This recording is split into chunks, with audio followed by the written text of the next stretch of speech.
नमस्कार दोस्तों, मैं निपुण आलम बैन डायलॉग मंच में आप सबका स्वागत करता हूं।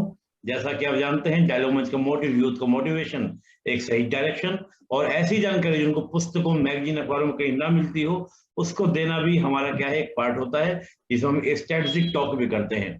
तो दोस्तों, आज उसी श्रृंखला में हमारे साथ जुड़ी हैं आज मेधा मिश्रा जी। मेधा मिश्रा जी ने अभी जो सीजीपीएससी 2020 का जो परिणाम आया है, उसमें एक्साइज इंस्पेक्टर का पद अपने लिए सुनिश्चित किया है। तो बहुत बहुत स्वागत आपका मेधा मिश्रा जी, बहुत बहुत स्वागत। Thank you sir, thank you, धन्यवाद सर। सर्वप्रथम डायलॉग मंच की ओर से और सभी एस्पिरेंट्स की ओर से जो आपको देख रहे हैं, उन सब की ओर से आपको बहुत सारी शुभकामनाएं सफलता की। Thank you sir, thank you so much. अब मेधा जी, पहला प्रश्न हम आपसे यही करेंगे कि थोड़ा सा अपने बैकग्राउंड के बारे में, एजुकेशन बैकग्राउंड क्या रही है, अटेम्प्ट कौन सा था, थोड़ा सा हम बताइए। सिविल से हो या आपने क्यों चूज किया, और भी ऑप्शन होते हैं लाइफ के अंदर, यही आपने क्यों चूज किया, तो थोड़ा सा इसमें बताइएगा। जी सर, सर मेरी जो पढ़ाई है जी वो मैंने यहीं भिलाई से कंप्लीट की है। जी सीनियर सेकेंडरी स्कूल सेक्टर 10 से मेरी पढ़ाई हुई है। इसके बाद फिर मैंने इंजीनियरिंग किया है, बी in मैकेनिकल इंजीनियरिंग। जी तो सर इसके बाद फिर मैकेनिकल इंजीनियरिंग के दौरान ही मुझे लगा कि मेरे कजिन ब्रदर हैं, वो जी कृषि विभाग में थे। तो ओके, वहां से फिर मुझे वो प्रेरणा मिली कि मैं इस फील्ड में आऊं और बिल्कुल सरकारी नौकरी की ओर फिर मैंने तैयारी करना स्टार्ट किया सर। सर ये मेरा तीसरा अटेम्प्ट था और ओके मैंने पहले अटेम्प्ट में ही मेरा प्रीलिम्स क्लियर हो गया था। तो ओके फर्स्ट टाइम जब मैंने मेंस दिया तो फिर वो मेरा 5 मार्क्स से इंटरव्यू जी कॉल रह गया था। तो ओके फिर मुझे लगा कि आई हैव द पोटेंशियल और मैं तैयारी अब इसमें आगे कर सकती हूँ। फिर मैंने सेकंड टाइम अच्छे से पढ़ाई की और सेकंड टाइम में मेरा पीएससी 2019 में 174 रैंक रही सर, और मैं पोस्ट लेने से चूक गई। बहुत बहुत फिर अभी ये 2020 वाले में फिर मुझे एक्साइज इंस्पेक्टर की पोस्ट मिली सर। जी, बहुत बढ़िया। मैं तो यही कहूंगा मेधा जी, इस बार आपको तीसरे प्रयास में मिली, और चौथा प्रयास जब जी आप करें तो आप बकायदा डिप्टी कलेक्टर की तरह हमारे सामने आए और आप हमें इंटरव्यू दें। जी तो सर। डायलॉग मंच की ओर से आपको बहुत बहुत शुभकामनाएं कि इस बार आप पूरा डिप्टी कलेक्टर आप बने, और अगली बार में जब जी आपका सर, इंटरव्यू हम लोग थैंक यू। लें तो एक डिप्टी कलेक्टर से लें। बहुत बहुत शुभकामनाएं आपको। जी जी, थैंक यू सर। मेधा जी, एक बात और मैं यहाँ पे करना चाहूंगा कि जब आपने पूरा जी प्रिपरेशन आपने करी, तो पूरी प्रिपरेशन जी के सामने आपके सामने मुख्य चुनौती क्या रही कि मेरे लिए सबसे बड़ा चैलेंज ये मेरे लिए मुख्य रूप से रहा? जी सर, सर मुख्य रूप से ये चुनौती रही कंसिस्टेंसी मेंटेन करने की। क्योंकि जी बहुत बार ऐसा होता है कि आप पढ़ रहे होते हो और रिजल्ट नहीं दिख रहा होता है, तो आप बहुत बार निराश हो जाते हो, डाउन हो जाते हो। 2 दिन जी आप बहुत अच्छे से, बहुत जोश से पढ़ते हो, लेकिन तीसरे दिन फिर आपका मोटिवेशन लो होने लगता है। तो ये जी मोटिवेशन को जो अंदर एक बना के रखना, जी वो सर, क्योंकि बहुत सारे लोगों के आपके पीछे एस्पिरेशंस रहते हैं, आपके फैमिली की, आपके फ्रेंड्स की, आपके टीचर्स की। तो वो कहीं ना जी कहीं एक प्रेशर सा फील होता है हर समय की जब आप तैयारी कर, और ये बहुत लंबा प्रोसेस है। तो जी इसमें एक पेशेंस मेंटेन करके रखना बहुत जरूरी होता है, और हर दिन उठना और खुद को ये बोलना कि नहीं, आज हमें अपना 100% देना है। जी तो सर ये बहुत चुनौती होती है सर इस टाइम पे। बहुत बढ़िया, बहुत बढ़िया। यानी कि अपने आप को मोटिवेट रखना और बार बार असफलताओं के बाद भी अपने आप को स्टेबल रखना, ये एक बहुत बड़ी चुनौती होती है। सही बात है। मेधा जी, जी आपने सर। जैसे बताया कि आपका तीसरा अटेम्प्ट था, लेकिन आपने एक बड़ी बात बोली कि तीनों बार में आपका प्री कभी नहीं रुका। पहले अटेम्प्ट में आपका जी प्री जी निकला, सर। सेकंड में आपका प्री जी निकला और थर्ड में आपका प्री निकला। मैं थोड़ा सा प्री जी में आपसे सर। डिटेल चर्चा करना चाहूंगा, क्योंकि मैंने देखा है कि कई बार एस्पिरेंट्स के लिए प्री बड़ा हैडल होता है, और वो प्री जी निकालते हैं तो प्री निकाल के लगातार चौके छक्के लगा चले जाते हैं, यानी कि मेंस भी निकाल देंगे, इंटरव्यू भी निकाल देंगे। तो कई इसमें प्री हम्म। बड़ा टफ होता है, और उनके लिए, आपके लिए तो बड़ा इजी प्री रहा। तो मैं थोड़ा सा प्री में बात जी आपसे करूंगा कि प्री में आपका पूरा का जी पूरा क्या स्ट्रेटजी रही, थोड़ा सा प्री के बारे में डिटेल से बताइएगा। जी सर। सर जब हम तैयारी चालू करते हैं तो यही सोच के करते हैं कि प्री निकल जाना चाहिए बस, क्योंकि वो जी इम्पोर्टेंट है, फिर मेंस आगे होगा तो देखेंगे। तो जी सर वो एटीट्यूड से कभी भी तैयारी स्टार्ट अपनी नहीं करनी चाहिए। बहुत मुझे ऐसा लगता है कि जब मैंने प्री की तैयारी फर्स्ट टाइम स्टार्ट की थी, तो जी मैंने सारे स्टैंडर्ड बुक्स फॉलो किए, और मेरा ये अप्रोच रहा कि मैं डिटेल में पढ़ाई करूं। क्योंकि बहुत बढ़िया। फैक्चुअल चीजें आप अगर पहले रटने जाओगे तो आपका जो एक डीप कॉन्सेप्ट होगा उसमें, आपका कॉन्सेप्ट बिल्ड नहीं हो पाएगा फिर वो। तो जी इसी वजह से हमें डीप में स्टडी करना बहुत जरूरी है। जितने जो आपके रिलायबल सोर्सेस हैं, जी बहुत सारी जगह में बताया जाता है कि ये शायद सोर्सेस हैं, और मैं सेल्फ स्टडी से प्रिपेयर कर रही थी। जी तो सर मेरे लिए वो बहुत चुनौतीपूर्ण रहा। मैंने यूट्यूब पे बहुत वीडियोस देखे कि किस सब्जेक्ट के लिए क्या पढ़ना पड़ चाहिए और क्या नहीं। तो मैंने जी सर डिटेल्ड पढ़ाई की स्टार्टिंग से ही, और जी नोट्स बनाती चली गई उसके अकॉर्डिंग। फिर जब प्री जी पास आता है सर, मुझे लगता है कि अक्टूबर मिड से या नवंबर से आप स्टार्ट कर सकते हैं, क्योंकि सीजीपीएससी प्री होता है फरवरी में जनरली। जी तो यू नीड 2 से ढाई मंथ फॉर प्रीलिम्स का पढ़ाई। जी तो फिर उसके उसके बाद फिर आप अपनी स्टडी को फिर कंसोलिडेट करते जाइए। इसके जी बाद फिर आप फैक्चुअल जो आपने नोट्स बनाए हुए हैं, जो आपने डिटेल में पढ़ा हुआ है, इसके बाद आप फैक्चुअल पोर्शन को अच्छे से मगअप करते जाइए, फैक्चुअल जी पोर्शन। और जी ऑब्जेक्टिव लगाना बहुत इंपॉर्टेंट है सर। मतलब कोई भी ऑब्जेक्टिव, एक स्टैंडर्ड आप बुक ले लीजिए, प्रीवियस ईयर्स के जितने क्वेश्चंस आए हुए हैं उन जी पे जी आप फोकस करिए, और ऑब्जेक्टिव बेस्ड पढ़ाई करिए। लास्ट के 1 मंथ में, जो जनवरी वाला जो मंथ होता है, उसमें बहुत मतलब बढ़िया ऑब्जेक्टिव के थ्रू आप जाइए, क्योंकि ऑब्जेक्टिव में कई सारी ऐसी चीजें मिलती हैं जो आपको पढ़ने के दौरान नहीं मिली होती बुक में, क्योंकि क्वेश्चंस बिल्कुल कैसे आ रहे हैं वो आपको नहीं पता होता है, आप सिर्फ कॉन्सेप्ट पढ़ते चले जाते हो। जी तो आप जनवरी वाले मंथ में ये ट्राई करिए कि टेस्ट सीरीज कोई अच्छी वाली एक ज्वाइन कर ली, और बिल्कुल जो ऑब्जेक्टिव, जो पुरानी बुक्स हैं, ऑब्जेक्टिव जी प्रीवियस ईयर्स की बुक्स हैं, जी उसको आप सॉल्व करते चले गए, और जो एक्स्ट्रा फैक्ट्स आपको उसमें मिलते जा रहे हैं वो जी आप अपने नोट्स में ऐड करते चले जाइए। बहुत तो बढ़िया आप ऑब्जेक्टिव बेस्ड स्ट्रेटेजी रखेंगे तो प्री जल्दी क्लियर होगा एज कंपैरेटिव, क्योंकि पढ़ा बहुत होता है और सबने पढ़ा होता है, सब वही बुक से पढ़ रहे हैं सब। लेकिन आपकी वहां पे प्री में कैसी स्ट्रेटेजी रही है, लास्ट में आप ऑब्जेक्टिव को कैसे सॉल्व कर पा रहे हैं, क्योंकि बिल्कुल आंसर क्या लिया गया है लास्ट ईयर, ये जी इंपॉर्टेंट है, देखना इंपॉर्टेंट है कि आंसर क्या लिया गया है। जी जी तो सर वैसे लेकर के हम चलेंगे ना, तो ज्यादा अच्छा अच्छा मार्क कर पाएंगे हम। बिल्कुल बिल्कुल बहुत बढ़िया। तो प्री का आपने बताया, प्री का आपका आपने सेल्फ स्टडी आपने किया, और जी सर। सेल्फ स्टडी करने में तो बहुत सारे चैलेंजेस आए होंगे। आपने कहा कि आपने जी बहुत सर। सारे यूट्यूब वीडियोस देखा, उनके नोट्स भी आपने बनाए। तो जी सेल्फ जी। स्टडी की अगर हम बात करें, यानी कि बिल्कुल स्वाध्ययन की हम बात करें, तो क्या मुख्य जी चुनौती आपको लगा कि मेरे सामने सबसे बड़ा आइडिया ये था, और इसको मेरे को सेट करना या इसको तैयार करना बड़ा मुश्किल था मेरे लिए? जी सर। सर कोचिंग में ये होता है कि गाइडेंस आपको मिल जाती है, जी आपको वो नोट्स बना के देते हैं, और एक प्रॉपर फॉर्मेट में, मतलब हर चीज होती है, आपको पता होता है क्या पढ़ना है और क्या बिल्कुल छोड़ना है। लेकिन जब बिल्कुल सेल्फ स्टडी कर रहे होते हैं ना, तो ये नहीं पता होता है कि क्या छोड़ना है। और मुझे लगता है बहुत इस बढ़िया एग्जाम में ये है कि क्या छोड़ना है ये ज्यादा इंपॉर्टेंट है, क्या बहुत चीज बढ़िया आपको नहीं पढ़नी है ये आपको पता होना चाहिए। तो बहुत सर बढ़िया सेल्फ स्टडी के दौरान ये होता है कि आप 2 3 4 बुक्स पढ़ लेते हैं उस टाइम पे, तो जी वो जी आपका मेंस का एक बेस क्लियर करता है कि जी जी मैंने हिस्ट्री की जैसे दो दो बुक्स पढ़ ली। मैंने पॉलिटी लक्ष्मीकांत, मुझे कुछ नहीं पता था किस तरीके से पढ़ाई करनी है लक्ष्मीकांत की, तो मैंने वो पूरा पढ़ लिया। तो जी उस दौरान फिर एक बार मैंने पढ़ा, मुझे कुछ समझ में नहीं आया, ऊपर से गया। फिर जी सेकेंड टाइम जब मैंने उसको पढ़ा तब मुझे समझ आने लगा कि क्या है और मुझे क्या पढ़ना है। फिर मैंने थोड़े जी यूट्यूब वीडियोस देखे। फिर एक सर है हमारे, सर मैं नाम लेना चाहूंगी, संदीप सर का। संदीप जी सर ने मुझे गाइड किया फिर कि आप किस तरीके से पढ़ सकते हैं बुक्स को, ओके मतलब उन्होंने मुझे बताया कि क्या छोड़ना चाहिए आपको। तब बिल्कुल फिर बिल्कुल मैंने फिर उस तरीके से पढ़ाई की। तो सर ये सेल्फ स्टडी में ये एक चैलेंजेस होता है कि आपको पता नहीं होता है, एक गाइडेंस नहीं होती प्रॉपर, तो आप बार जी बार हिट एंड ट्रायल करते रहते हैं। जी जी जी तो सर वो चीज है। तो मैं बस यही बोलूंगी कि स्टैंडर्ड बुक से पढ़ के और जी थोड़ा सा एक गाइडेंस किसी से ले लें, या जी यूट्यूब के माध्यम से ले लें गाइडेंस, जी क्योंकि यूट्यूब पे भी बहुत सारे अवेलेबल हैं। इसके लिए जी जरूरी नहीं है आपको कोई बड़ी कोचिंग संस्था ही ज्वाइन करनी है। जी तो आपको गाइडेंस लेके वैसी तैयारी कर सकते हैं। इवन यूट्यूब में ये तक बताया गया है कि लक्ष्मीकांत से आपको कौन कौन से चैप्टर्स कैसे कैसे पढ़ने हैं बहुत बढ़िया बहुत और बढ़िया कैसे कैसे छोड़ने हैं। जी तो सर आप वो भी इनकलकेट कर सकते हैं अपने स्टडीज में। बहुत बढ़िया बहुत बढ़िया। यानी कि आप इसको थोड़ा सा, हम लोग ये बात हमें पूछी कि थोड़ा सा गाइडेंस मिल जाती है, लेकिन आपको कोई टीचर हम्म। मिले, उन्होंने आपकी मदद कर दी, जरूरी नहीं कि आप कोचिंग ही जाएं।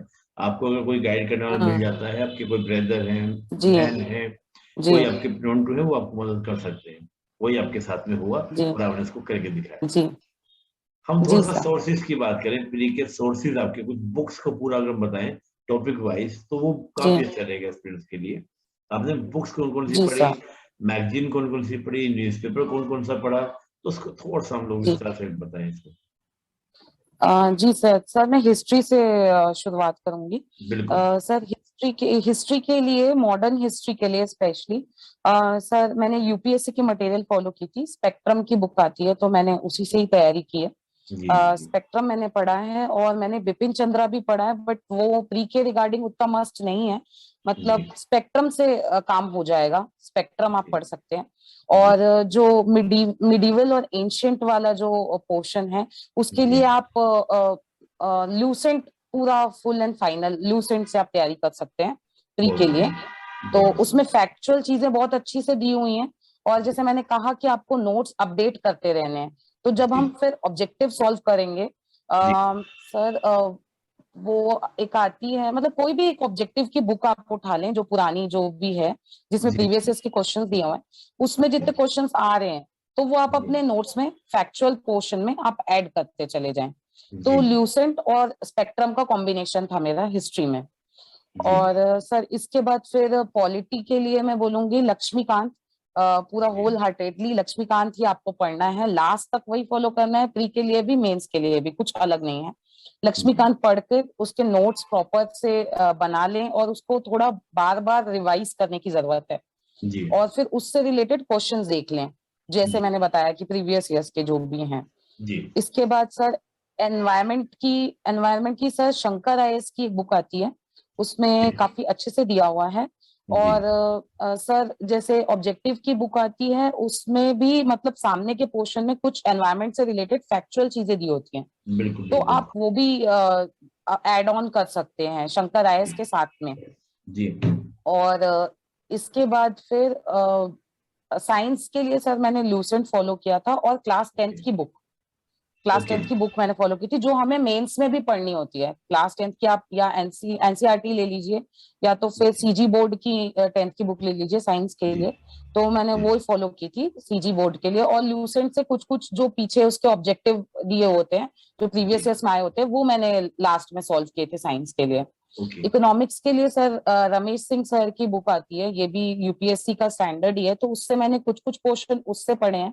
जी और बाकी कुछ पोर्शन मैंने पढ़े हैं सर डेस्टिनी पब्लिक। इकोनॉमिक्स के लिए मैंने रमेश सिंह सर की बुक फॉलो की थी, जो जी यूपीएससी की स्टैंडर्ड बुक है, उससे कुछ कुछ टॉपिक्स मैंने कॉन्सेप्ट के लिए पढ़ाई की है।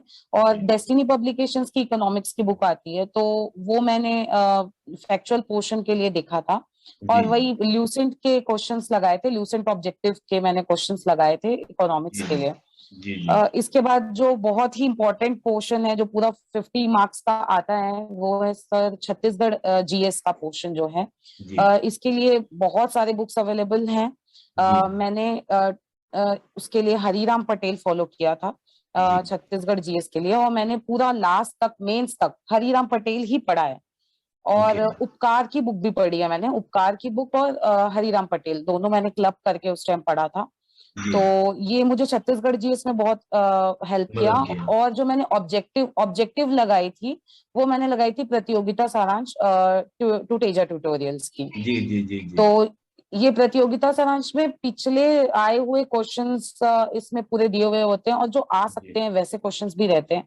जी तो ये मैंने वहां से फिर छत्तीसगढ़ जीएस मैंने ऐसे प्रिपेयर किया था। बहुत तो बढ़िया। वही है, हरीराम पटेल लास्ट तक पढ़ना है। जी जी जी जी और सर जो सेकंड पोर्शन होता है सी सेट और लैंग्वेज का, तो लैंग्वेज जी के लिए आप कोई भी कोचिंग की बहुत सारी अवेलेबल हैं बुक्स जी हिंदी की, तो आप ले सकते हैं, वो स्टैंडर्ड ही हैं।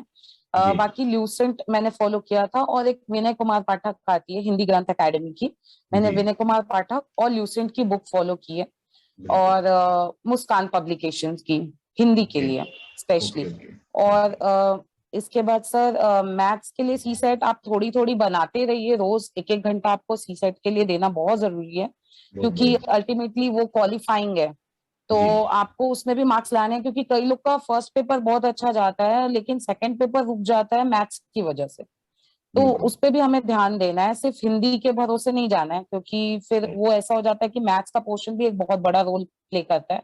रोज जी एक एक घंटे आप यूट्यूब से क्वेश्चंस लगा सकते हैं, बहुत सारे जी वीडियोस अवेलेबल हैं, एक एक टॉपिक देख सकते हैं और कर जी सकते हैं। उसके लिए कुछ अलग से प्रिपरेशन करने की जरूरत नहीं है। जी। आई थिंक ऑनलाइन से भी प्रिपरेशन बहुत अच्छे से हो जाती है मैथ्स के लिए। बहुत। तो आपने पूरा डिटेल से बताया कि आपका कौन कौन सा सोर्सेज होना चाहिए, कहाँ कहाँ से आपने पढ़ा। तो जी विभिन्न जगह से आपने अपने नोट्स को इकट्ठा किया, जी अपने मैटर को अपने कलेक्ट किया और उससे आपने अपना स्टडी किया और आपको ये अचीवमेंट मिला। जी हम थोड़ा सा जी बात सर। करेंगे कि क्या नोट्स अपने खुद के बनाने चाहिए, या आपने खुद क्या किया कि प्री के अगर हम बात करते हैं तो क्या बुक से ही केवल जी स्टडी किया या नोट्स भी अपने बनाए? थोड़ा सा ये भी बताइएगा मेरे जी, आपने उसको कैसे हैंडल किया? जी सर। सर मेरी ये आदत रही है कि मैं बुक से नहीं पढ़ पाती। मुझे जो याद होते हैं, मुझे जो पेजेस याद आते हैं एग्जाम में, वो जी मुझे मेरे हैंड रिटन नोट्स के ही याद आते हैं। बहुत क्योंकि वहां बढ़िया। पे वो पेजेस मुझे जब याद आते हैं तो वहीं के याद आते हैं, तो मैं इसीलिए सारे नोट्स अपने मैं खुद से बनाती थी। तो जी मैंने मल्टीपल सोर्सेज जो भी फॉलो किए हैं, तो मैंने जी नोट्स मेकिंग पे बहुत ध्यान दिया है। उसमें बहुत सर बढ़िया। काफी मेहनत भी लगती है नोट्स मेकिंग में, लेकिन एक बार जी आपने नोट्स प्रिपेयर कर लिया तो वो जी आपका एक एज अ बेस काम करता है। फिर आप बहुत उसमें बढ़िया। ऐड ऑन करते चले जाएं, स्टिकी नोट्स लगा के या फिर कुछ करके आप उसमें ऐड ऑन करते चले जाएं। जी और जी हो सके तो पेजेस भी बीच बीच में आप ऐड कर सकते हैं। जी तो सर फिर मतलब इस तरीके से आप एक नोट्स मेकिंग के थ्रू प्रॉपर से पढ़ेंगे तो आपको याद रहेंगी चीजें और आप पॉइंट वाइज उसको लिख पाएंगे। बहुत बढ़िया। तो आपने जी नोट्स अपने बनाने चाहिए, आपका तो भी मंत्र यही था कि मुझे वही याद आता है। अच्छा, हाँ नोट्स को पहली जी रीडिंग आप जैसे मान लो बुक्स को पढ़े या कोई भी चीज आपने पढ़ी तो उसको आपने पहली रीडिंग में जी नोट्स बनाया, दूसरी रीडिंग में कैसे नोट्स को बनाने का आपका स्ट्रेटजी क्या था? जी सर। सर अब जैसे मैं खुद से ही पढ़ रही थी, तो एक एक बार पढ़ा तो मुझे तो एक बार में कुछ समझ में आता नहीं है। तो जी सर नोट्स बनाने से पहले ये पक्का से करना है कि उस पर्टिकुलर टॉपिक में क्या क्वेश्चंस आए हुए हैं पहले, वो जी एक बार आप देख लें। एक बार आप जी सिलेबस स्टडी कर लें, क्योंकि आप जी सिलेबस स्टडी नहीं करेंगे तो बहुत वास्ट हो जाता है, बहुत लंबा दायरा हो जाता है नोट्स मेकिंग के लिए। बहुत तो आप बढ़िया। पहले सिलेबस थोड़ा सा स्टडी कर लें और जी उसके बाद फिर एक रीडिंग आपने कर ली, एक थॉरो रीडिंग एक आपने मार ली, उसके जी बाद फिर आप सेकेंड टाइम रीड करते चलें और जी नोट्स मेकिंग करते चले बुलेट पॉइंट्स में। और ये ध्यान दें कि जी क्वेश्चंस जो पिछले बार पूछे गए हैं जी वो किस एरिया से या किस सब्जेक्ट से थोड़ा ज्यादा पूछे गए हैं, तो आप उसके जी थोड़े डिटेल्ड नोट्स प्रिपेयर कर लें। और जी जिसमें ज्यादा नहीं पूछ रहा है, जैसे जी कि बहुत ज्यादा मिडिवल हिस्ट्री से बहुत ज्यादा क्वेश्चंस नहीं आते हैं, जी तो कोशिश ये रहनी चाहिए कि फैक्चुअल चीजें उसमें बस पॉइंट पॉइंट में आपने नोट कर ली। और जैसे जी मॉडर्न साइड में आपके क्वेश्चन ज्यादा आते हैं जो आपको मेंस में भी काम आएंगे, तो जी मॉडर्न के नोट्स आपने थोड़े अच्छे से बना लिए, मतलब बहुत थोड़ा बढ़िया। डिटेल में बना लिया। बहुत तो बढ़िया। सर इस टाइप से इसको इंटीग्रेट करके सर पढ़ना है, मतलब पूरा कंप्लीट। बहुत बढ़िया। बहुत बढ़िया। तो बड़े अच्छे से आपने बताया नोट्स के बारे में, आपने कैसे किया, सोर्सेज आपका पूरा हो गया। हम थोड़ा सा एग्जाम जी हॉल की बात करें, जिस दिन आपका प्री का एग्जाम है, तो प्री के एग्जाम में आपने कैसे करा? जिस दिन आपका एग्जाम था तो उसको लेकर थोड़ा सा हम बात करें कि जब प्री का आपका पेपर था, प्री का जब आपका एग्जाम था, तो उस दिन कैसे आपने उसको हैंडल किया? कि जी कुछ क्वेश्चन ऐसे होंगे जिन पे आपको तुक्का प्रणाली भी बोलते हैं कई बार, क्योंकि तुक्का हाँ जी लगाना जी पड़ा जी कुछ सर। क्वेश्चन। तो थोड़ा उसको बताइए कि आपने वो जो पूरा टाइम टाइम था उसको कैसे मैनेज किया, कैसे क्वेश्चंस को आपने जी नंबर्स को बढ़ाया, कैसे आपने अटेम्प्ट किया? थोड़ा सा उसमें प्री का उस दिन पेपर के बारे में बताइएगा। जी सर। सर प्री वाले दिन एक तो ये है कि आप बहुत ही काम माइंड से जाइए, क्योंकि जी आपने साल भर जितना भी पढ़ा हुआ हो, लेकिन जी जो वो लास्ट के 2 घंटे होते हैं वही बहुत डिसाइडिंग बढ़िया। फैक्टर होता है जी कि आपका सिलेक्शन हो रहा है या नहीं हो रहा है। तो जी जी बहुत ही काम माइंड से जाना है और ये कॉन्फिडेंस के साथ जाना है कि मैंने जितना पढ़ा हुआ है वो मुझे आता है जी और जी जी सब मुझे पता है। अब जब हम वहां पे एग्जाम देने बैठते हैं, जी तो जब हम क्वेश्चंस देखना चालू करते हैं, तो जो भी आपका फेवरेट पोर्शन है, चाहे वो इंडिया जीएस हो चाहे वो छत्तीसगढ़ जीएस हो, आप बिल्कुल। वहां से स्टार्ट कर सकते हो। तो जी मैं वैसे सर स्टार्ट करती थी इंडिया जीएस से, क्योंकि ओके। छत्तीसगढ़ जीएस हम लोग का थोड़ा अच्छा था और जी इंडिया जीएस थोड़ा सा हम लोग का सीजीपीएस स्टेट पीएससी का थोड़ा सा सर वीक हो जाता है, क्योंकि जी जी छत्तीसगढ़ जीएस पे हम बहुत ज्यादा फोकस करते हैं। जी तो सर मैं इंडिया जीएस से स्टार्ट करती थी हमेशा। जी, तो फिर क्योंकि मुझे पता था कि मुझे छत्तीसगढ़ जीएस में टाइम कम लगेगा, बहुत लास्ट बढ़िया। के अगर मुझे कम टाइम भी लग रहा है तो मैं उसे वो दे दूंगी अपना, मतलब 100% उसमें दे सकती हूँ। तो फिर बिल्कुल, मैं जब बिल्कुल। इंडिया का स्टार्ट कर दी थी तो मेरा ये था कि आप क्वेश्चंस पढ़ते चले जाइए और जी, जी। आपको जो 100% श्योर वाले क्वेश्चंस है बिल्कुल, आप बिल्कुल। उसको पहले टिक कर लीजिए, जो जी, 100% श्योर वाले क्वेश्चंस है। और जी, वैसे जी, क्वेश्चंस जो आपके मार्क्ड फॉर रिव्यू हैं, मतलब आप वापस से एक बार इसमें देखना चाहते हैं, जो थोड़ा जी। आपके सेकंड रीडिंग फिर आप जब जाएंगे तो फिर आप ऐसे क्वेश्चंस को देखिए जिसके बारे में आपको कुछ थोड़ा बहुत पता है, बहुत लेकिन बढ़िया। आप आंसर आंसर के लिए 50-50 है कि जी, ये होगा या नहीं होगा। मतलब जी, ऑलमोस्ट या 70-70-30 कहूंगी, आप आंसर के लिए 70-30 हैं, आपको बिल्कुल। ऑलमोस्ट पता है आंसर बट थोड़ा बहुत डाउट हो रहा है। तो जी, वैसे क्वेश्चंस को आपने सेकंड रीडिंग में मार्क कर लिया। जी, फिर उसके बाद में फिर आप डिसाइड करिए कि ये जो 70% वाला जो मेरा जो गेसिंग जा रहा है जी, ये मेरा सही जा रहा है कि नहीं जा रहा है। आपको वहां पे बैठ के एक डिसीजन मेकिंग करनी होगी कि ये मेरा सही है या नहीं है। तो उसके बिल्कुल। लिए आप अपने पुराने जितने आपका ज्ञान जो रहा है, इतने दिनों जी, का जो आपने साल भर पढ़ाई की है, वो जी, आप याद करने की कोशिश करिए कि आसपास का मैंने क्या पढ़ा था। जी, तो वो आप जब सोचने लगेंगे तो आपको धीरे से क्लिक करेगा कि हाँ जी, नहीं, ये आंसर जो मैं सोच रहा हूँ ये सही है।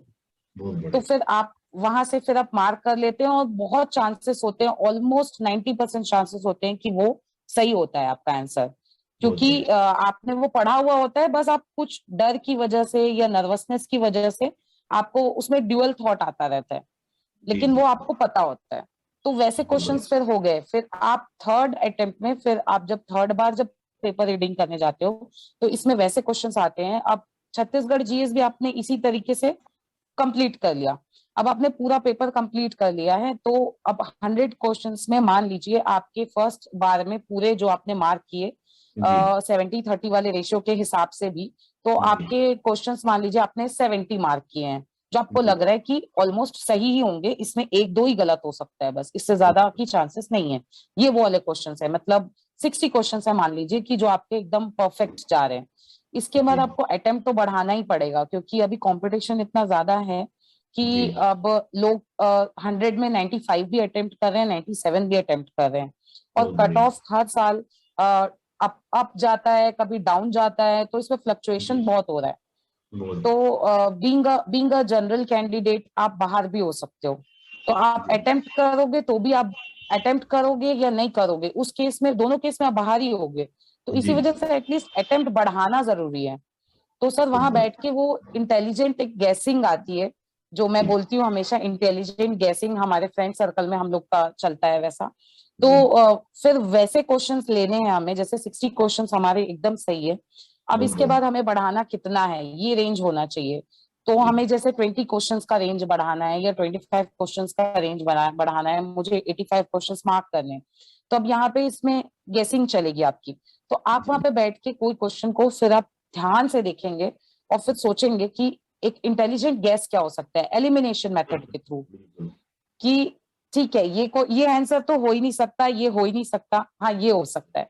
तो बिल्कुल, फिर आपको इसमें इस तरीके से आपको वहां बैठ के अपने सारे जितने आपने पढ़ा हुआ है सबको रिमाइंड करते हुए, वो एक ज्ञान लगाते हुए आपको एक एलिमिनेशन मेथड के थ्रू उसमें देखना है और आपको बिल्कुल, मार्क करना है। बहुत और बढ़िया। ऐसे करते हुए जब आप चले जाते हैं तो आप देखेंगे आप 20-25 क्वेश्चन मार्क कर लेते हैं, लेकिन जी, इसमें खतरा वही रहता है कि नेगेटिव होने का चांसेस जो रहता है वो जी, ज्यादा रहता है। तो यही 25 क्वेश्चंस आपका सिलेक्शन या तो करवाएंगे या रोकेंगे। तो जो ये 25 क्वेश्चंस हैं आपको बहुत ध्यान से करना है, किसी का ये गेसिंग सही बैठ जाता है और किसी का सर नहीं बैठता है। तो आपको आपका इतना इतना ये रहना चाहिए कि सर आपकी आवाज नहीं आ रही। जी, बिल्कुल, बिल्कुल, बिल्कुल। तो वो सर ऐसा है कि कुछ तो आपका 9-10% तो मैं मानूंगी कि लक पे भी डिपेंड करता है। इसलिए कोशिश ये करनी है कि गैस बहुत ज्यादा ना मारे और इतने गैस ही मारे जिसमें आप सेफली निकल जाए। अगर जी, आपने 25 गैस मारे हैं तो कम से कम जी, कुछ मतलब ज्यादा से ज्यादा सही हो। ठीक है, बहुत बढ़िया। 7-8 क्वेश्चन गलत आपके हों वहां तक ठीक है, लेकिन इतने क्वेश्चन तो आपके सही होने ही चाहिए। तो योर गेसिंग should be perfect elimination method के थ्रू। तो सर वो भी एक होता है, क्योंकि हम बहुत पढ़ लेते हैं, माइंड में बहुत मगअप कर लेते हैं, बहुत ज्यादा भर भर लेते हैं, मतलब वेंट आउट नहीं कर पाते उससे, और वो जी एग्जाम में जाके फिर हमें याद ही नहीं आता। जी। तो वो वैसा नहीं करना है, थोड़ा शांत दिमाग से वहां सोचना है, और यही गैसिंग आपको प्री निकलवाती है। बहुत बढ़िया। यानी कि आपको बहुत अच्छे से आपने जी क्या कहना है कि हम पूरा स्ट्रेटजी बनानी चाहिए, पूरा प्रैक्टिस आपकी होनी चाहिए कि आपको कैसे करना है। और ये चीज आपने बहुत डिटेल से बताया, ये वाकई में स्टूडेंट्स के लिए जी बहुत ही सर। लाभकारी रहेगी। और खास तौर से उस जी स्टूडेंट से जिसने कोचिंग नहीं की, और एकदम उस जी स्टूडेंट से जिसने सेल्फ स्टडी से इसको करके दिखाया। बहुत बढ़िया। जी तो सर। फ्री का आपने बड़ा अच्छे से बताया मेधा जी। अब हम बात करेंगे थोड़ा मुख्य परीक्षा की, मेंस की ओर हम लोग मूव करते हैं, जी जी। मुख्य परीक्षा की ओर। ओके। मेधा जी आपने बड़े अच्छे से बताया प्री एग्जाम के बारे में, प्राइवेट परीक्षा के बारे में बहुत अच्छे से आपने बताया। स्ट्रेटजी क्या जी होनी चाहिए, आपके सोर्सेज क्या होने चाहिए, आपके नोट्स क्या होने चाहिए। थोड़ा सा हम बात करना जी चाहेंगे मुख्य परीक्षा के बारे में, मेंस के बारे में। तो जी मेंस के बारे सर। में थोड़ा बताइएगा। और मैं स्पेशली आपसे इसलिए पूछ रहा हूँ बार बार, फोकस देखिए, क्योंकि आपने सेल्फ स्टडी से तैयारी किया है। तो सेल्फ जी स्टडी जी वाले सर। को क्या ना कि एक सही गाइडेंस कई बार मिल नहीं पाता, तो वो खुद गिरता है, जी उठता है, फिर तैयार होता है। तो थोड़ा सा डिटेल से जी मेंस के बारे में बताइएगा। जी सर। सर जब मैंने प्रिपरेशन स्टार्ट की थी, तो यहाँ पे जितने भी कोचिंग इंस्टीट्यूट्स थे, एक्चुअली सीजीपीएससी में सब हिंदी माध्यम से हैं, और जी मैं इंग्लिश माध्यम से हूँ। तो जी उस टाइम पे इंग्लिश मीडियम के लिए कोई कोचिंग पर्टिकुलर अवेलेबल नहीं थी। जी तो मुझे बहुत दिक्कत होती थी, हिंदी में ही सारे बुक्स अवेलेबल थे। अब तो बुक्स आ रही हैं इंग्लिश में भी, बट जी। जब मैंने प्रिपरेशन स्टार्ट की थी 2018 में, तो उस टाइम इंग्लिश में भी कोई बुक अवेलेबल नहीं थी। ओके तो ओके। सर मेरे लिए बहुत वो चैलेंजिंग था, क्योंकि फिर हिंदी से पढ़ना और फिर उसके नोट्स ट्रांसलेट करके बनाना, जी। वो मेरे लिए थोड़ा सा चैलेंजिंग रहा। तो मैंने छत्तीसगढ़ जीएस के सारे नोट्स मैंने खुद ही ट्रांसलेट किया सर, हिंदी टू इंग्लिश। तो बहुत बढ़िया। वो मेरा उसमें बहुत टाइम लगा और बहुत मेहनत भी लगी। जी और लेकिन सर वो आज वो नोट्स पूरे काम आ रहे हैं, क्योंकि वो मुझे जी मेंस तक पूरा मेरा सर वो काम आया। और जी सर इंग्लिश के लिए तो बाकी इंडियन जीएस में नोट्स अवेलेबल थे, छत्तीसगढ़ जी जीएस के नोट्स अवेलेबल नहीं थे। जी और कुछ कुछ ऐसे सब्जेक्ट्स भी होते हैं, जैसे फिलोसफी हो गया, जी सोशियोलॉजी हो गया, ये जी कुछ सब्जेक्ट्स लीग से अलग होते हैं। जी तो सर इसमें क्या होता है कि नोट्स जो रहते हैं यूपीएससी के, वो बहुत वास्ट है। जी और जो छत्तीसगढ़ पीएससी के नोट्स थे, वो थे हिंदी में।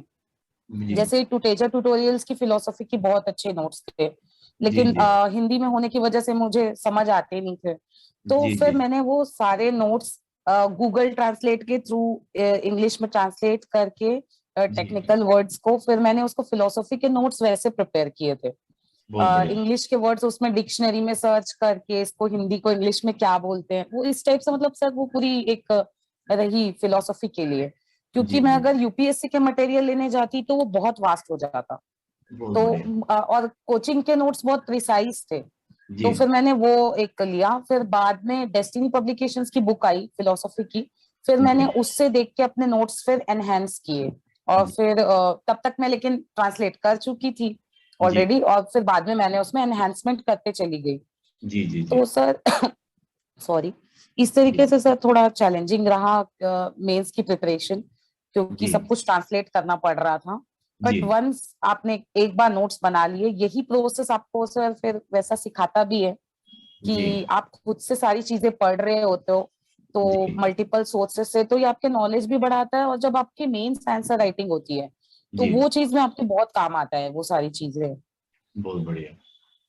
बहुत बढ़िया। जी सर। चलिए, हम मेंस के बारे में आपने बड़ा अच्छे से बताई बात को।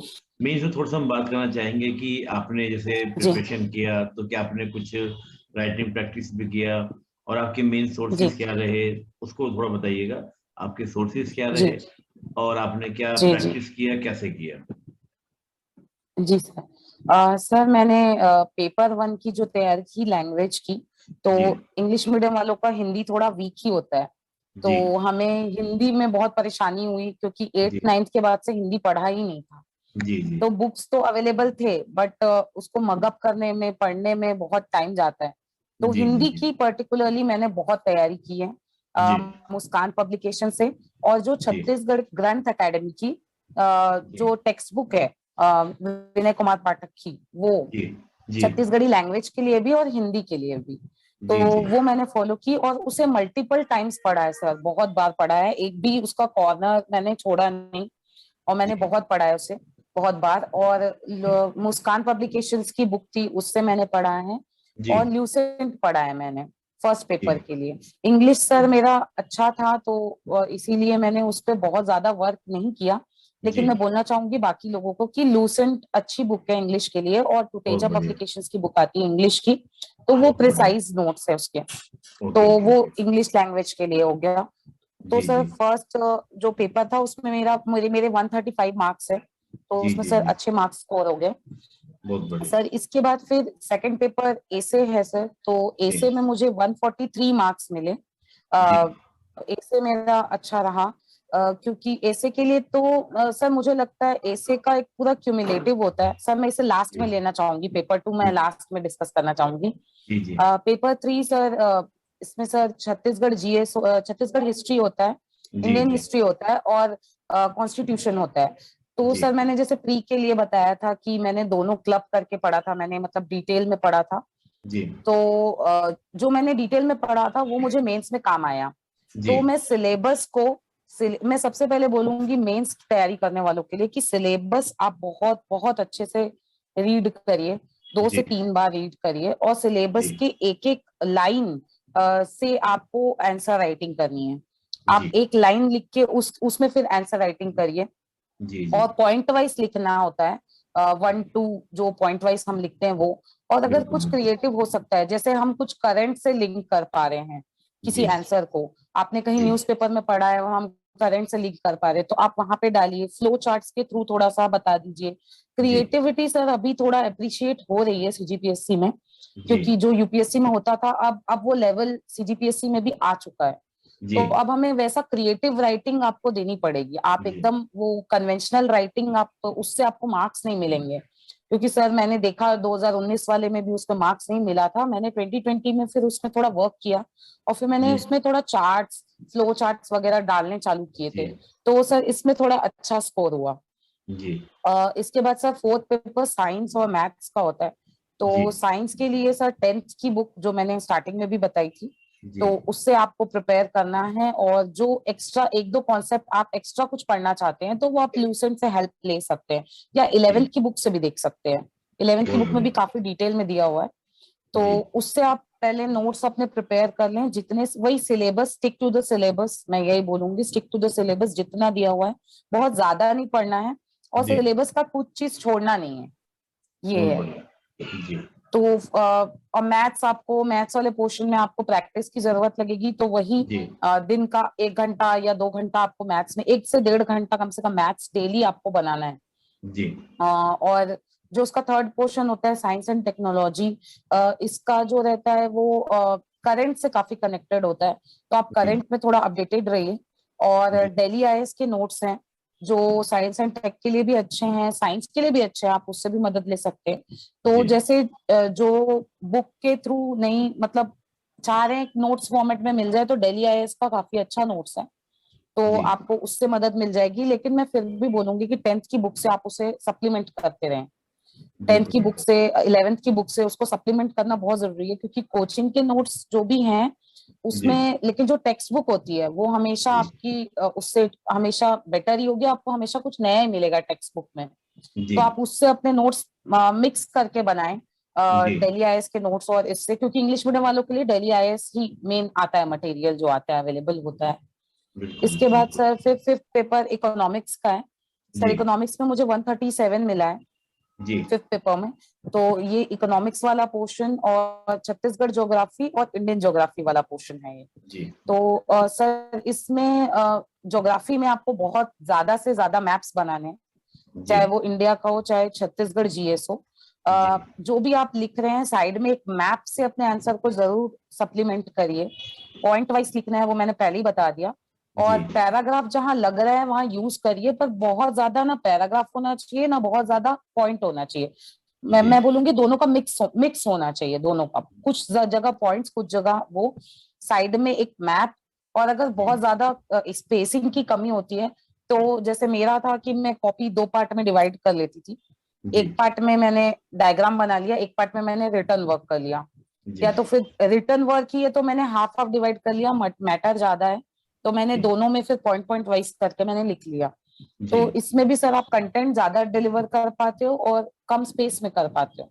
बहुत बढ़िया। तो और इकोनॉमिक्स के लिए सर दिल्ली आईएएस की वही सेम बुक मैं बोलूंगी, क्योंकि जी, वही एक अवेलेबल है मार्केट में। तो आप जी, अपने नोट्स को उससे सप्लीमेंट करिए, क्योंकि आपने प्री के लिए बनाई हुई है नोट्स रमेश सिंह।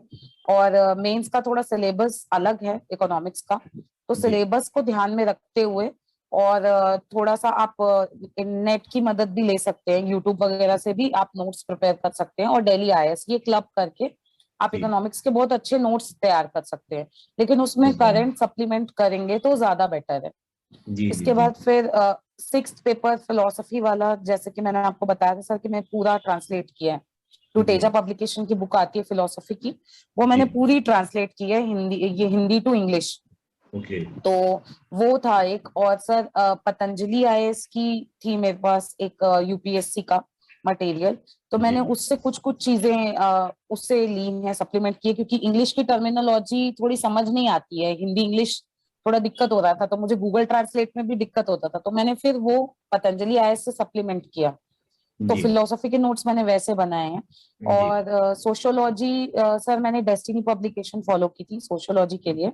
एकदम शॉर्ट एंड क्रिस्प नोट्स हैं, आप उसको यूज कर सकते हैं जी, सोशियोलॉजी के लिए। और अगर उसमें कुछ आपको एक्स्ट्रा ऐड करना है, तो आप जी, कुछ अच्छे कोट्स सोशियोलॉजी से रिलेटेड, कुछ बहुत बढ़िया। अच्छे ऐसे ऐसे आप सर्च करके अपने आंसर में डाल सकते हैं, जैसे सोसाइटी क्या है, या आपको कुछ अच्छे कोट्स मिल गए नेट से, तो आप उसको अपने आंसर में सप्लीमेंट कर सकते हैं।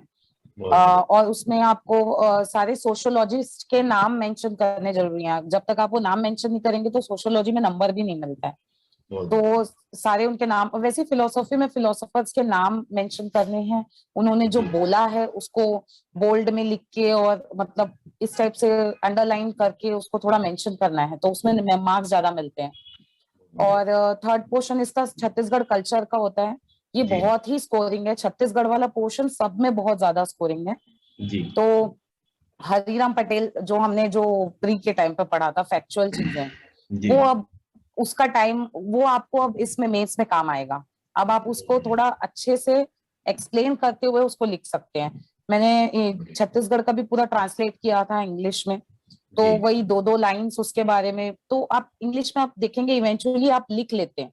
हिंदी जी, में जी, भले भले ही आपने पढ़ा हो, बट आप इंग्लिश में जी, उसको लिख लेते हैं। जी, छत्तीसगढ़ मतलब हो जाता है एट लास्ट, क्योंकि बहुत उसमें बढ़िया। सारी चीजें तो सेम ही है, जैसे कल्चर वाला पोर्शन है तो नाम तो सारे सेम ही है, आपको टर्मिनोलॉजी की जरूरत नहीं है उसमें, बहुत नाम तो बढ़िया। सारे वही रहेंगे। जी, तो सर वैसा कल्चर पे प्रिपेयर हो जाता है। और कल्चर कल्चर में भी अगर आप जहाँ पे आपको मौका मिल रहा है कुछ फैक्चुअल चीजें ज्यादा से ज्यादा डाल पाए, कुछ बहुत कहीं बढ़िया। कुछ महोत्सव हुआ है, कुछ ऐसा कुछ करंट में आपने पढ़ा है, उसको आप सप्लीमेंट कर पाए अगर कल्चर में, बहुत बढ़िया। तो सर वो भी काफी अच्छा होगा। जैसे अगर कहीं डायग्राम से रिप्रेजेंट करना है, जैसे टेबल जी, टेबुलर फॉर्म में कुछ रिप्रेजेंट करना है, टेबल जी, के फॉर्मेट में जैसे कुछ चीजें होती है, जैसे आभूषण वाला एक क्वेश्चन पूछा था, तो जी, उसे हम टेबल के फॉर्मेट में कर सकते हैं। जैसे जनजाति विवाह पूछा गया था, तो वो आप एक टेबल के फॉर्मेट में प्रेजेंट कर सकते हैं। जी, जी, इंडस्ट्रीज पूछी गई थी, फॉरेस्ट बेस्ड इंडस्ट्रीज, एक वो भी क्वेश्चन मुझे याद आ रहा है। तो जी, फॉरेस्ट बेस्ड इंडस्ट्रीज में आप मैप बना के उसमें दिखा सकते हैं कि कहाँ कहाँ पे छत्तीसगढ़ में फॉरेस्ट बेस्ड इंडस्ट्रीज हैं या सीमेंट बेस्ड इंडस्ट्रीज हैं, तो वो मैप का एक यूज करके आप कर सकते हैं। फिर बहुत सेवन बढ़िया। पेपर सर, सेवन पेपर में मेरे थोड़े कम मार्क्स थे, लेकिन मैं उसमें यही बोलूंगी, ये इंटरनेशनल रिलेशंस वाला पेपर होता है, तो जी, इसमें आपको और लॉज रहते हैं, इसमें फर्स्ट क्वेश्चन में लॉज हैं, तो वो मेरा अच्छा था लॉ वाला पोर्शन। जी, जी, इंटरनेशनल रिलेशंस वाला थोड़ा सा मेरा डाउन हो जाता है। जी, तो उसमें ये है कि आप अगर कंटिन्यू पेपर पढ़ रहे हैं और जी, इंटरनेशनल रिलेशंस के टच में हैं, तो जी, आप वो क्रैक कर जाएंगे सेवन जी, पेपर। जो तो जी, उसके लिए आपको एक डायनेमिक अप्रोच ही लेके चलना होगा, उसके लिए कोई पर्टिकुलर एक बुक अवेलेबल नहीं है, मार्केट में बहुत सारी बुक अवेलेबल है, आप कोई भी ले सकते हैं। जी, लेकिन ये है कि आपको उसको करंट से सप्लीमेंट करना पड़ेगा, जितना आप बहुत करंट बढ़िया। अफेयर्स पढ़ते जाएंगे थ्रू आउट, तो वो वैसा वैसा आपका क्वालिटी इंक्रीज हो जाएगा उस पेपर में। और जी, जो जी, आउट जी, ऑफ द बॉक्स क्वेश्चंस हैं वो भी आप बना लोगे सेवन बहुत पेपर बढ़िया, में। बहुत बढ़िया। और सर लास्ट में मैं आऊंगी पेपर टू एसे के पेपर में। अब जी, जो पूरे बाकी सारे पेपर्स का मतलब जितने जीएस के पेपर्स है 5 पेपर्स, उन सब का क्यूमुलेटिव इफेक्ट आता है एसे में। जी, तो वो लास्ट में क्या होता है कि कुछ करंट टॉपिक्स चल रहे होते हैं, या तो फिर कुछ करंट इश्यूज पे बेस्ड कुछ निबंध की बुक्स वगैरह निकालते रहते हैं, मतलब जो वहाँ के जो लोकल पब्लिशर्स हैं तो वो जी निकालते हैं, तो उसमें टॉपिक्स आपको मिल जाते हैं जो जी करंट टॉपिक्स चल रहे हैं छत्तीसगढ़ में। तो आप जी उस पे सब पे प्रिपेयर कर लीजिए। जैसे एग्रीकल्चर बेस्ड हमारा इकोनॉमी है, तो एग्रीकल्चर से रिलेटेड क्वेश्चन आएगा ही, बिल्कुल ऐसे आएगा ही, सॉरी, ट्राइबल से रिलेटेड है तो ट्राइबल आएगा ही। तो बिल्कुल ये जी कुछ कुछ क्वेश्चन एकदम प्रेडिक्टेबल रहते हैं, तो इसका आप एक ना फॉर्मेट टाइप का बना लीजिए कि ट्राइबल जी आया तो मुझे ये पॉइंट्स मेंशन करने हैं, या जो जो मतलब इस तरीके से। तो आप जी उसका एक फॉर्मेट बनाते चले जाइए, और वो सब रखिए, और फिर लास्ट में उसको जो अपने पांचों पेपर्स का क्यूमुलेटिव इफेक्ट होता है, जैसे आप योजनाएं पढ़ते हैं, जी जैसे एग्रीकल्चर के लिए क्या है, तो जो योजनाएं हैं सरकार की, तो आप जी उसको इम्प्लीमेंट करिए एसे में। और एसे के बिल्कुल लिए सबसे इंपॉर्टेंट होता है इंट्रोडक्शन। तो बहुत इंट्रोडक्शन आपको बहुत अच्छा होना चाहिए, क्योंकि जो चेकर होता है वो सबसे पहले इंट्रोडक्शन ही पढ़ता है। अगर आपने इंट्रोडक्शन ही नहीं सही लिखा तो वो आगे पढ़ने का उसका इंटरेस्ट भी नहीं आता है। जी जी तो आपको किसी कोटेशन से शुरुआत करनी है, या फिर किसी जी स्टोरी से शुरुआत करनी है, आप बिल्कुल कर सकते हो। किसी मैगजीन में जैसे हम पढ़ते हैं जी स्टोरी से शुरुआत रहती है, तो बिल्कुल स्टोरी से कर सकते हैं शुरुआत, या जी फिर किसी भी कोटेशन से शुरुआत कर सकते हैं, इंग्लिश वाले हिंदी वाले बोथ। और बहुत इसके बढ़िया बाद फिर सर होता है, फिर पार्ट में डिवाइड होता है, जैसे एडवांटेजेस हो गए, डिसएडवांटेजेस हो गया, फिर उसके बाद सरकार की योजनाएं, स्टेप्स क्या ले रही है जी सरकार, और फिर लास्ट में आप कंक्लूजन लिखते हो। बहुत तो बढ़िया कंक्लूजन में आपको एक पॉजिटिव कंक्लूजन देना होता है कि हाँ सबका जी बैलेंस्ड एक कंक्लूजन हो, न्यूट्रल अप्रोच से। बहुत तो बढ़िया सर वहां पे फिर आप एंड करिए अपना ऐसे। जी और ऐसे में जितना आप चार्ट्स वगैरह भी यूज कर सकते हैं, कई लोग यूज करते हैं, मैंने तो नहीं किया था। जी मैंने फैक्चुअल चीजें डाली थी, ओके कि जो जो मैंने करंट में पढ़ा था, योजनाएं मैंने बहुत डाले थे, बहुत सरकार की बढ़िया योजनाएं मैंने बहुत डाली थी, और मैंने फैक्चुअल चीजें काफी डाली थी, जी कि कुछ कुछ एस्टिमेट जो उस समय का था सब मैंने जो पढ़ के रखा था वो मैंने डाला था। जी और सर ऐसे के लिए एक बहुत अच्छी चीज ये होती है कि मंथली मैगजीन्स आती हैं, तो मैं जी दृष्टि आईएएस के मैगजीन्स में लेती थी। जी और मतलब आप कोई भी एक मैगजीन ले सकते हो, मंथली मैगजीन, जी चाहे वो दृष्टि आईएएस हो, प्रतियोगिता दर्पण हो, या फिर जी कोई भी, मतलब आप एक मैगजीन ले लीजिए और वो मंथली आप कम से कम करंट अफेयर्स एक बार पढ़ लीजिए। बहुत तो बढ़िया उससे आपका ऐसे भी सप्लीमेंट होता है, आपके आंसर्स भी सप्लीमेंट होते हैं। बहुत बढ़िया और हो सके तो आप एक शॉर्ट में नोट्स बना लीजिए, ज्यादा है जी तो, जी कि अगर आप नोट्स बना नहीं सकते तो कुछ डिजिटल फॉर्म में उसको सेव कर लीजिए। बहुत मतलब बढ़िया आपको जैसा सुटेबल लगे, कई लोग आजकल डिजिटली भी सेव करते हैं। जी जैसे आप कुछ डिजिटल नोट्स आपने बना लिए, नोट्स प्रिपेयर कर लिए अपने जी आईपैड वगैरह में, जैसा भी, यानी तो बिल्कुल फिर आप शॉर्ट में नोट्स बुलेट पॉइंट्स बना सकते हैं। जी जी तो इस तरीके से सर मैंने तैयारी रखी थी। और जी सर मेरा सिनॉप्सिस वाला एक पोर्शन होता था जो मैं बताना चाहूंगी, जी कि सिनॉप्सिस में लास्ट में बनाती थी, जैसे नोट्स पूरे उसका है, जैसे बहुत बड़े नोट्स है फिलोसफी के, तो जी उसका मैंने सिनॉप्सिस टाइप से कुछ बना लिया। बहुत जैसे बढ़िया मैंने 100 पेज का मैंने बनाया है, तो उसमें मैंने 14-15 पेज का कुछ सिनॉप्सिस तैयार कर लिया, तो वो लास्ट में मुझे रिविजन करने के लिए काफी जी अच्छा होता था सर वो। तो बहुत बढ़िया इस तरीके से सर प्रिपरेशन रही। जी जी तो बड़े अच्छे से आपने डिटेल से इसको बताया पूरा मेंस के बारे में जो आपने तैयारी की जी और पूरा अच्छे से आपने इसको बहुत जी अच्छे से एक्सप्लेन किया मेरा जी मैं एक्चुअली आपने पूरा बताया अपने बारे में मेंस के बारे में कैसे आपने पढ़ा कैसे आपने तैयारी जी की और बड़े अच्छे नंबर आपके पेपर फिफ्थ में थे 137 मार्क्स आपके पेपर फिफ्थ में बड़े जी अच्छे नंबर हैं क्योंकि और जी दूसरी जी बात ऐसे में जब आप बात कर रहे थे मैं आपसे बात कर रहा था तो आपने बताया कि ऐसे में आपके 2019 में 143 मार्क्स आपके ऐसे में आए थे इस बार जी थोड़े जी कम सर रहे लेकिन 2019 में तो जी 143 मुझे लगता है कि हाईएस्ट मार्क्स ही रहे होंगे ऐसे के अंदर देखा जाए तो 143 तो जी बहुत अच्छे सर मार्क्स जी हैं तो मेरा जी सर मन इस बात को कर रहा है आपसे करने का कि वह पेपर फिफ्थ और ऐसे में थोड़ा डिटेल से चर्चा हो ताकि सही मायने में अच्छा एस्पिरेंट्स को काफी लाभ हो सके क्योंकि पेपर सेवन में पेपर फिफ्थ में इतने अच्छे नंबर आना और ऐसे 143 आना तो थोड़ा सा कैसे जी लिखना चाहिए नोट्स कैसे बनाने जी चाहिए तो एक डिटेल में चर्चा चाहता जी हूँ ये भी मैं चर्चा आपसे करना जी चाहूंगा बड़ा इंटरेस्टिंग है जी सर। सर मैं पेपर 5 का पहले बताना चाहूंगी। जी सर 2019 में मेरे पेपर 5 में जी 95 मार्क्स थे बस। ओके 2019 के पीएससी में सिर्फ 95 मार्क्स थे। जी तो मेरा इस वजह से भी रैंक पिछली बार कम हुआ था, क्योंकि मेरे पेपर 5 में कम मार्क्स थे। कि जी बाकी सब में मैंने अच्छा स्कोर किया था। तो फिर जी मैंने 2020 के लिए फिर मैंने जो मेरा पेपर अच्छा नहीं गया था, पेपर फिफ्थ जी वाला, तो क्योंकि मुझे जी इकोनॉमिक्स से बड़ा डर लगता है। इकोनॉमिक्स जी, मुझे समझ में नहीं आता था पहले। फिर मुझे बहुत मुझे बढ़िया। लगा कि नहीं, अब मुझे इकोनॉमिक्स पे वर्क करना ही होगा, क्योंकि 19 पेपर देने के बाद मुझे ऐसा लगा कि ये पेपर जी मेरा थोड़ा वीक जा रहा है। तो फिर जी मैंने उसकी तैयारी की 2020 में, उसको सुधार करने के लिए मैंने उसकी तैयारी की थी। जी तो जी सर जी इसमें जी इसमें इकोनॉमिक्स में तो सर ऐसा है कि मैंने वही बुलेट पॉइंट्स के थ्रू, और थोड़ा इसको मैंने इकोनॉमिक्स की स्ट्रेटेजी चेंज की, इसमें मैंने थोड़ा फ्लो चार्ट्स डालने चालू किए, या जी फिर मैं ग्राफ्स या कुछ ग्राफ के थ्रू शो कर पाऊं या फ्लो चार्ट के थ्रू शो कर पाऊं। तो जी मुझे जिस जिस आंसर में मौका मिला, मैंने इकोनॉमिक्स में वहां पे वैसा शो किया है। जी फ्लो चार्ट्स और इसके थ्रू सर, अभी कॉपी तो आई नहीं है तो और दिख जाएगा। और जी फिर सर इसके बाद फिर मैंने जो ज्योग्राफी वाला पोर्शन था, इंडियन जी ज्योग्राफी और छत्तीसगढ़ ज्योग्राफी होता है इसमें, जी सेकंड और थर्ड पोर्शन।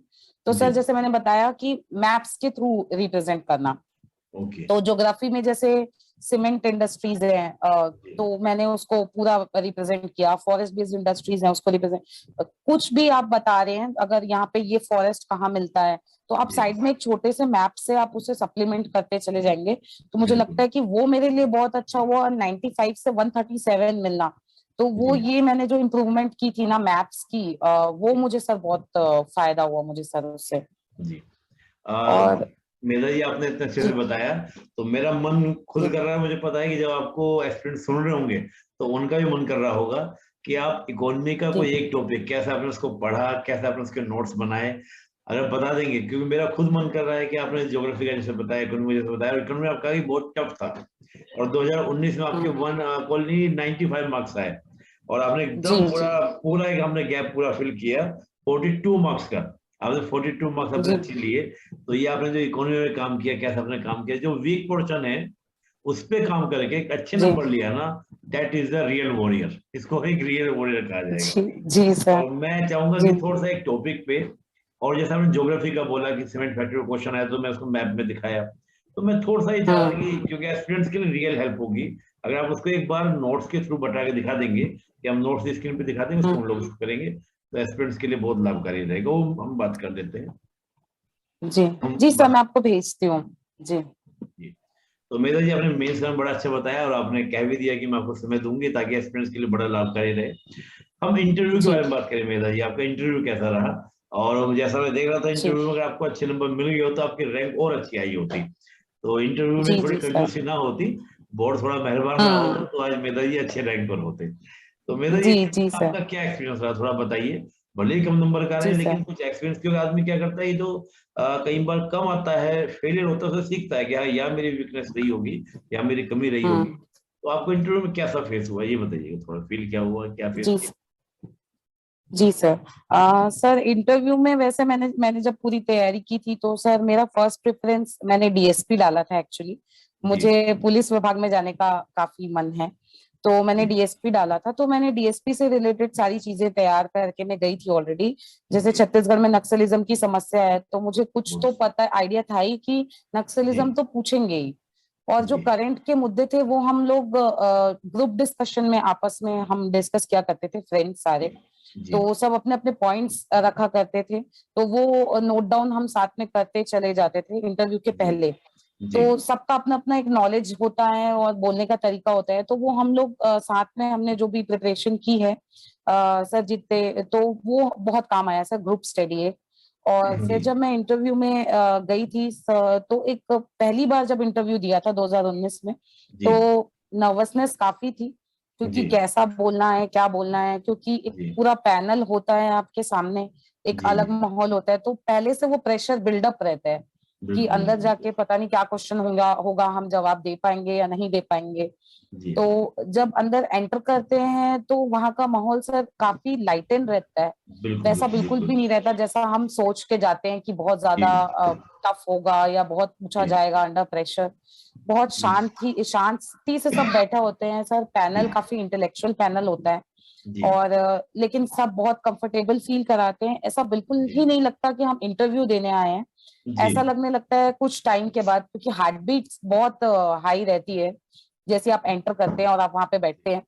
जी तो वो बहुत ज्यादा हार्ट बीट हाई रहती है। बट जी जैसे ही फर्स्ट क्वेश्चन होता है और आप फर्स्ट क्वेश्चन आपको आता है इन केस, तो जी। आपका धीरे धीरे कॉन्फिडेंस गेन होता चला जाता है और आपको ये लगने लगता है कि ये मैं बात करने के इंटेंशन से आई हूँ। बहुत तो बढ़िया। वो वैसा सा फील ही चला जाता है कि इंटरव्यू हो रहा है। तो फिर जब आपका कई बार ऐसा भी हो जाता है कि फर्स्ट क्वेश्चन ही आपके पाले में नहीं आया, जैसा बोलते हैं कि आपको नहीं आता है उसका आंसर, तो जी जी फिर थोड़ा हम डगमगा जाते हैं या फिर थोड़ा कॉन्फिडेंस लूज हो जाता है। तो बस वहीं पे कॉन्फिडेंस रखना है। वैसा जी बिल्कुल भी नहीं है कि अगर आपको वो नहीं आता है तो आप सॉरी नहीं बोल सकते, आप फर्स्ट जी। क्वेश्चन में भी सॉरी बोल सकते हो। कि बहुत अगर वो बढ़िया। आपको नहीं आता है तो वो क्वेश्चन भी तुरंत ही चेंज कर देते हैं। जी मतलब ये वो बिल्कुल भी नहीं करते हैं कि उसी पे और आपको स्ट्रेस कर रहे हो। जी जी। चेंज हो जाता है। और एक पैनल में 4 मेंबर्स होते हैं, सब अपने अपने बिल्कुल। क्वेश्चंस पूछते हैं और आप बताते चले जाते हो और आप धीरे धीरे फेस करते हो कि काफी अच्छा जा रहा है इंटरव्यू, आप बता पा रहे हो। तो उसमें ये बिल्कुल भी होता है कि आपने लगातार सॉरी बोल दिया, आपको आ ही नहीं रहा कुछ, मतलब कई बार ऐसा हो जाता है कि कुछ फैक्चुअल क्वेश्चन याद नहीं आ रहा होता है बिल्कुल जो बिल्कुल आपने पढ़ा बिल्कुल होता है, लेकिन आपको उस टाइम याद नहीं आ रहा होता है ड्यू टू सम प्रेशर और समथिंग, तो याद नहीं बिल्कुल। आ रहा होता है। तो फिर जी जी ये कि आप सॉरी बोलते हैं तो लोग सोचते हैं हम लगातार कैसे सॉरी बोले। जी लेकिन जी। वही है कि गलत बोलने से अच्छा है कि आप सॉरी बोल दें, क्योंकि बहुत वो बढ़िया। गलत में फिर आप फंसते चले जाओगे। आप एक आंसर गलत दोगे तो फिर इट विल गो ऑन, और जी वो समझ जाते हैं कि इसमें आपका ज्यादा नॉलेज नहीं है, फिर वो आपको उसी जी। में पकड़ लेते हैं। पकड़ तो सर लेते जो मेरा पहला इंटरव्यू हुआ था उसमें जो सेकंड मेंबर थे उन्होंने मेरा प्रेफरेंस देखा, डीएसपी था, तो उन्होंने हैं। मुझसे नक्सलिज्म पे वही क्वेश्चन पूछे जो मैं तैयार करके गई थी ऑलरेडी। बिल्कुल। जी लेकिन उन्होंने मुझसे नक्सलिज्म पे ऑलमोस्ट 20 मिनट चर्चा की है। जी। और मेरा इंटरव्यू इन टोटल 42 से 43 मिनट्स के करीब चला है, जो जनरली नहीं चलता है, ये लॉन्गेस्ट था। बहुत। मतलब 20 to 25 मिनट्स एवरेज बिल्कुल। होता है और मेरा एवरेज। 45 मिनट्स के करीब करीब हुआ था, 45 मिनट्स के करीब, जिसमें 20 मिनट्स डिस्कशन सिर्फ और सिर्फ नक्सलिज्म पे हुआ था। अब सर इतना ज्यादा इन्वॉल्व हो गए थे, आई थिंक कि सर का वो बैकग्राउंड रहा होगा, बिल्कुल तो सर बहुत इन्वॉल्व हो गए थे और वो मतलब वो अपने एक्सपीरियंसेस से मुझे जज करने की कोशिश कर रहे थे, कि जी वो चाह रहे थे कि मैं कुछ ऐसा बताऊं जो उन्होंने फेस किया है। अब सर हम लोग तो अभी रियल टाइम सिचुएशन में है नहीं, हमारे पास वही आंसर्स होते हैं जो हमने बुक पढ़ने से के पढ़े दौरान हैं। पढ़े होते हैं। बिल्कुल। हाँ, ग्राउंड लेवल एक्सपीरियंस हमको नहीं होता है। तो वहां पे फिर मुझे एक पॉइंट ऑफ टाइम के बाद समझ आया कि सर अब मतलब यहाँ से बहुत ज्यादा आउटवर्ड जा रहा है, तो वो आपको वहां पे गेस करना होता है कि आपको कहाँ रुकना है। तो फिर बिल्कुल। मैंने फिर सर को वहां पे सॉरी बोल दिया था। जी जी देन जी। सर फिर वहां से फिर सर थोड़ा लाइटन अप हुए और फिर सर ने बोला कि हाँ, फिर उन्होंने फिर एकदम बात की मुझसे कि यार मेरा एक्सपीरियंस है वहां का, या इस टाइप से मुझे लगा कि वो काफी सीनियर ऑफिशियल रह चुके हैं, मतलब नक्सली बेल्ट में काफी टाइम तक। तो उन्होंने फिर अपने एक्सपीरियंस शेयर किए, फिर क्वेश्चन चेंज हुआ। जी तो सर मेरा पहला इंटरव्यू इस तरीके से चला गया था, लेकिन मुझे लगा था मार्क्स काफी अच्छे मिलेंगे क्योंकि मैंने काफी पोलाइटली और बहुत अच्छे से बताया था और ऐसी जी। कोई सिचुएशन आई नहीं थी। लेकिन सर पता नहीं होता है जब हम बाहर आते हैं कि अंदर क्या माइंडसेट चल रहा है, आपका कोई एक ऐसा आंसर जो उनको क्या इम्पैक्ट कर गया, तो जी वो नहीं समझ आता है। फिर वो जब मार्क्स में रिफ्लेक्ट होता है और उस मार्क्स की वजह से आपका सिलेक्शन नहीं होता है, जी तो जी। वो फिर मेरे लिए लास्ट टाइम बहुत ज्यादा डिप्रेसिंग रहा कि मेरा 174 रैंक था और मेरा सिलेक्शन नहीं हो पाया था। जी जी फिर मैंने उसको सेकंड इंटरव्यू में कवर अप करने की कोशिश की और जी। फिर मैंने ये देखा कि मैं कितना पॉइंट टू पॉइंट आंसर दे सकती हूँ, कितना क्रिस्प आंसर दे सकती हूँ। बहुत जी ज्यादा किसी एक मुद्दे पे आपको इन्वॉल्व नहीं होना है, ये मैंने फर्स्ट इंटरव्यू से सीखा जी कि आप 1 या 2 लाइंस में अपने आंसर्स देके आप खत्म कर सकते हैं। फिर वो बहुत आपको बढ़िया। पूछेंगे तब आप बताइए, नहीं तो फिर आप टू द पॉइंट आंसर्स देंगे तो उनके लिए भी अच्छा है। और फिर तो मेरा सेकंड इंटरव्यू कुछ 30 मिनट से अराउंड चला था जी और सर वैसे अच्छा गया था, बट वही फिर मार्क्स थोड़े से कम थे। बट ठीक है सर, अब आगे देखेंगे, अगर मुझे आगे फिर इंटरव्यू देने का मौका मिला तो मैं जी। उसे और बेहतर करने की कोशिश जरूर करूंगी सर। देखिए हम आपको डायलॉग मंच की ओर से बहुत बहुत शुभकामनाएं देते हैं और यकीनन जी कहेंगे आप ऐसे लगे रहिए जिस परिश्रम से आप लगे हैं। और आपने देखिए कितना अच्छा मार्क्स पेपर फिफ्थ में लिया है, आपने ऐसे में लिया है, तो इसी से आप करते जी रहिए।